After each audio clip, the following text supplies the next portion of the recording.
శ్రీ గురుభ్యో నమ. శ్రీ సమర్థ సద్గురు దర్బారు సాయినాథాయ నమ. దైవం మానుష రూపేణ. అధ్యాయం 6. భూత నియంత. నిర్మలం నిష్కళం నిత్యం నిర్వికల్పం నిరంజనం అయినట్టి ఆ పరమాత్మ తాను అనేకమవ్వాలనే దివ్య సంకల్పంతో ధరించిన రూపమే ఈ స్థూల జగత్తు. మన శరీరం మనస్సుకు అధీనమైనట్లు మన మనస్సు ఆత్మకు అధీనం. సద్గురువు త్రిమూర్త్యాత్మకుడైన సాక్షాత్తు పరబ్రహ్మమే గనుక ఈ విశ్వమంతా వారి ఆధీనమై ఉంటుంది. ఈ విషయం సద్గురువు ద్వారా ప్రకటమయ్యే దివ్యలీలల ద్వారా భక్తులకు తెలుస్తుంది.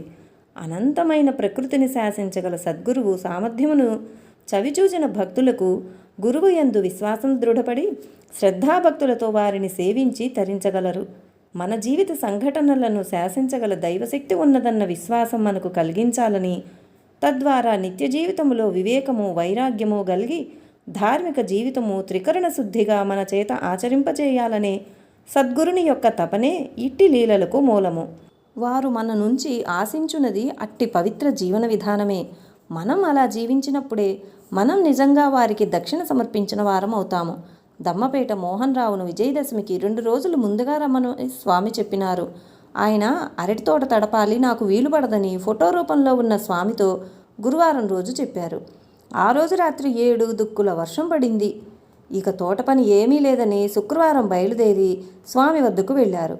ఆయన్ను చూచి స్వామి, ఒరే మోహన, నీవు వర్షం పడకపోతే రానన్నావుగా, వర్షం పడిందటగా, వర్షం సరిపోతుందా ఇంకా కావాలా అని అడిగారు. వారి సర్వజ్ఞత్వం సర్వసమర్థత్వం అలా వెల్లడి చేసినారు.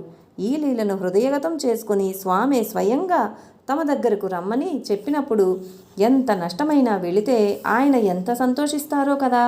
ఒకరోజు, ఒరే మోహన, నీకు తెలుసుగా, అమ్మయ్యని అడిగి బియ్యం తీసుకొని వండుకొని తిన్న తర్వాత పడుకోండి, రేపు ఉదయం చెబుతాను అని స్వామి అన్నారు.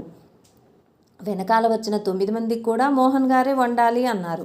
మరియు ఎవరూ ఎటువంటి సాయమూ చేయలేదు. ఇంతమందికి ఎంత బియ్యం వండాలో తెలియని మోహన్ గారు 1 కేజీ బియ్యం తెచ్చి స్వామి మీద నమ్మకంతో శ్రీ గురు చరిత్రలోని భాస్కర శర్మ చేసిన భిక్షా సన్నివేశాన్ని గుర్తు చేసుకుని వండారు.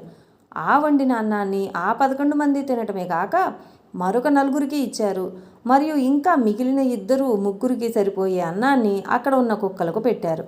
అంటే 1 కేజీ బియ్యం 18 మందికి సంతృప్తిగా సరిపోయింది. ఇది శ్రీగురుడి సన్నిధిలో భాస్కర శర్మ చేసిన భిక్షా వృత్తాంతాన్ని పోలి ఉన్నది.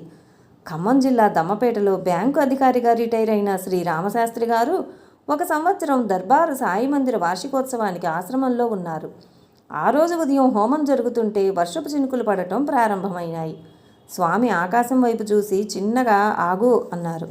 తర్వాత వర్షం పడటం ఆగిపోయి కార్యక్రమం సజావుగా జరిగింది. సాయంత్రం పల్లకీ సేవకి ముందర మబ్బు కట్టి వర్షం మొదలైంది. వారంతా ఈరోజు పల్లకీ సేవకు అంతరాయం కలుగుతుందనుకున్నారు.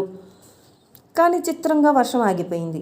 మబ్బులు వీడిపోయాయి. పల్లకీ సేవ అయిన తర్వాత స్వామి వద్ద కూర్చున్నారు. స్వామి వారితో, పల్లకీ సేవ జరగదనుకున్నారు కదా అని అన్నారు. వారు, అవును స్వామి, వర్షం వచ్చి పల్లకీ సేవ ఆగిపోతుందనుకున్నాము అని చెప్పారు. స్వామి, పరమాత్ముడున్నాడు, ఆయనే అన్నీ చేస్తాడు అన్నారు. సంకల్ప మాత్రంతో పంచభూతాలను శాసించగల స్వామి ఎంత నిరాడంబరంగా ఆయన చేసే లీలలన్నీ కూడా పరమాత్ముడే చేస్తున్నారని చెబుతున్నారు. ఎంత సాధారణత్వమో కదా. భక్తుల ప్రార్థన మేరకు స్వామి ప్రొద్దుటూరులో అమర్త్యేశ్వర స్వామి మందిర ప్రతిష్ఠ కోసమై వెళ్ళినారు. ఈ ప్రతిష్ఠా కార్యక్రమం జూన్ 4, 5, 6 తేదీల్లో జరిగింది. 4వ తారీఖు ఉదయం కార్యక్రమం మొదలైనప్పుడు చిన్నగా చినుకులు మొదలైనాయి. స్వామి శివలింగం వంక చూస్తూ, ఏమి శివ, నీకు వర్షం కావాలా, నీ త్రిశూలం పంపించు అని అన్నారు. వెంటనే వర్షం ఆగింది. 6వ తారీఖు మధ్యాహ్నం 3 గంటలకు స్వామి తిరుగు ప్రయాణానికి కార్లు తీసుకురమ్మన్నారు. స్వామిని తీసుకువెళ్ళటానికి ఆ కార్లు ఆలస్యంగా వచ్చిన కారణం అడిగితే, వచ్చే చోట బ్రహ్మాండంగా వర్షం పడుతోందని, ఒక్క పొద్దుటూరులోనే వర్షం పడట్లేదని చెప్పారు. కార్యక్రమం అయిన తర్వాత స్వామి భక్తులతో ప్రొద్దుటూరు దాటారు. కొంతసేపటికి ప్రొద్దుటూరులో బ్రహ్మాండంగా కుంభవృష్టి కురిసిందని తెలిసింది. ఈ లీల వలన స్వామి సర్వభూత నియంత అని గ్రహించవచ్చు.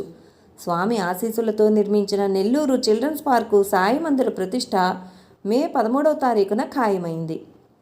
మే నెల ఎండలకి భయపడి మే 12వ తారీఖున నగరోత్సవం చేస్తే భక్తులు ఇబ్బంది పడతారు కదా, చేద్దామా వద్దా అని నిర్వాహకులు శ్రీనివాసులు గారు స్వామిని అడిగారు. స్వామి, ఏం పర్వాలేదు నాయనా, మీరు మీ పని చేసుకోండి, ఏ ఇబ్బంది ఉండదు, నగరోత్సవం చేసుకోండి అని అభయమిచ్చారు. మే 12న ఎండ చాలా తక్కువగా ఉండటం వల్ల మధ్యాహ్నం 12 గంటలకు బయలుదేరి 4 గంటల పాటు చెప్పులు లేకుండా నగరోత్సవంలో భక్తులు చాలా ఉత్సాహంగా పాల్గొన్నారు. తర్వాత రోజు కూడా ఎండ తీవ్రత చాలా తక్కువగా ఉండి మందిర ప్రతిష్టా కార్యక్రమం చాలా బ్రహ్మాండంగా జరిగింది.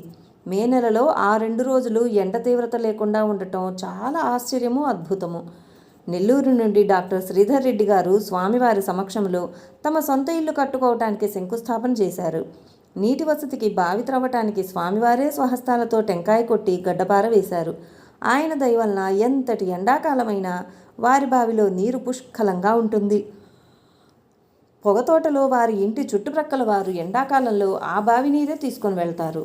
నాయుడుపేట శ్రీనివాసులు గారి కుమార్తె అనురాధ ఇల్లు కొందామనుకుంటున్నామని స్వామికి చెప్తే ఇప్పుడు బాడుగా ఉంటున్న ఇల్లు కొనుక్కోమని చెప్పారు. కావల్లో నీటికి చాలా ఎద్దడి, బోరు వేసినా కూడా చాలామందికి నీళ్లు పడటం కష్టం. ఆమె తమ ఇంట్లో ఎక్కడ బోరు వేసుకోవాలో తెలుసుకుందామని ఇంటి ప్లాను కాగితం తీసుకొని స్వామి దగ్గరికి వెళ్ళారు. స్వామిని అడిగితే నాకు ప్లాన్ కాగితాలు అక్కర్లేదు, బావి ప్రక్కన ఈశాన్యంలో చిన్న బాబా విగ్రహం పెట్టి కొబ్బరికాయ కొట్టి గంగమ్మ తల్లికి నమస్కారం చేసుకోమన్నారు. వారు స్వామి చెప్పిన విధంగా చేశారు. పుష్కలంగా మంచినీళ్లు పడ్డాయి. శ్రీ సమర్థ సద్గురు దర్బారు సాయినాథ్ మహారాజ్కి జై.